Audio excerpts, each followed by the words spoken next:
मैं हूं रवि तिवारी। आप देखना शुरू कर चुके हैं लोकल टीवी। आपको बताना चाहूंगा कि छत्तीसगढ़ सरकार नई नक्सल जो नई एंटी नक्सल नीति जो लेकर आई है उसके विषय में जानकारी देने के लिए मेरे दर्शकों के पास आया हूं। आपको बताना चाहूंगा कि छत्तीसगढ़ सरकार सरेंडर करने वाले जो नक्सलियों को प्लाट और मकान देगी। इसके साथ ही हर महीने सैलरी की तरह 10,000 रुपए भी मिलेंगे।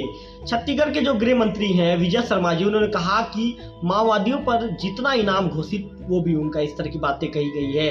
आपको बताना चाहूंगा कि छत्तीसगढ़ सरकार नई एंटी नक्सल नीति के तहत सरेंडर करने वाले नक्सलियों की सुविधा बढ़ाने के लिए जो प्रयास एक कदम आगे बढ़ा रही है। छत्तीसगढ़ के गृह मंत्री और डिप्टी सीएम विजय शर्मा जी ने बताया है कि नक्सलियों को सरेंडर करने पर प्रति माह 10,000 मिलेंगे। उन्होंने ये कहा है कि आगे की जिंदगी जीने के लिए तमाम सुविधाएं भी दी जाएंगी, फिर चाहे वह रहने के लिए जमीन मकान हो या फिर रोजगार से जुड़े संसाधन। अलग खास भवनों में रखकर नक्सलियों को ट्रेंड किया जाएगा, उन्हें काम सिखाया जाएगा ताकि वह आगामी जीवन में रोजगार हासिल कर सकें। सरकार ने नई पॉलिसी भी तैयार की है। नई नीति के तहत सरकार ने यह भी तय किया है कि सरेंडर करने वाले जो इनामी नक्सलियों पर जो इनाम की राशि होती है वह भी नक्सलियों को ही दी जाएगी। अब तक यह राशि इनामी नक्सलियों को पकड़ने वाली फोर्स की टीम में बांट दी जाती थी। इसके साथ ही नई नीतियों को बेहतर बताते हुए विजय शर्मा जी ने रविवार को सुविधाएं गिनाते हुए बोले कि ये फायदे सुनने के बाद जिस तरह की जो है जो परिस्थितियां हैं ये जो कुल मिलाकर अनुकूल हो सकती है, इस तरह का सरकार का दावा है। आपको बताना चाहूंगा कि गृह मंत्री ने कहा है कि पंचायत राज के माध्यम से बस्तर के विकास का काम हम करने जा रहे हैं। गांव के माझियों, बस्तर के अंदरूनी इलाकों के जनप्रतिनिधि की भागीदारी सुनिश्चित की मांग उठी थी, तो अब बस्तर के जिला पंचायत के सभागृह में माझियों की बैठक होगी। जिलेवारी बैठकें होगी और माझी बताएंगे कि उनको क्या क्या निर्माण कार्य करवाने हैं। इन सभी आयामों को मिलाकर नया सॉल्यूशन समाज को देने की कोशिश है। तो नक्सल नीति से जुड़े गृह मंत्री जो विजय शर्मा जी हैं उनकी कुछ बड़ी बातें हैं जो मैं लोकल टीवी के दर्शकों को बताऊंगा।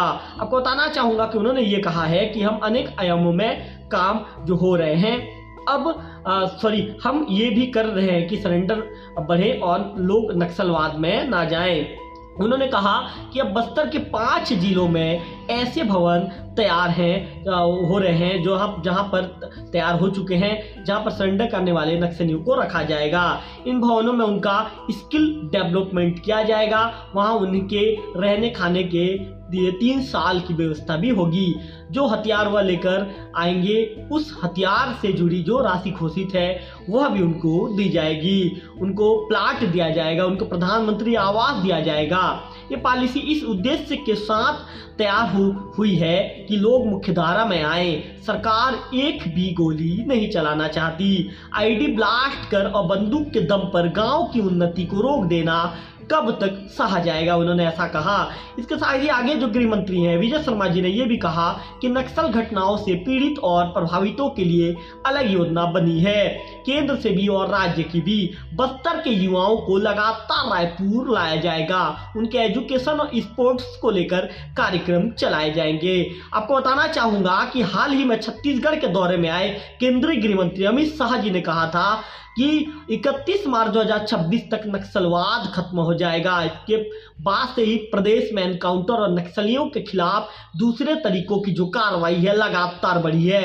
प्रदेश सरकार का दावा है कि एक साल में 212 से अधिक नक्सली एनकाउंटर में मारे गए हैं। इतने एनकाउंटर पिछले सरकारों के 5 साल के कार्यकाल में भी नहीं हुए थे। तो आपको मैं बता रहा हूं कि सरकार जो नई एंटी नक्सल नीति जो लेकर आई है उसे लेकर विजय शर्मा जी जो छत्तीसगढ़ के गृह मंत्री हैं, उप मुख्यमंत्री हैं, उन्होंने पत्रकारों से चर्चा के दौरान जानकारी दी है।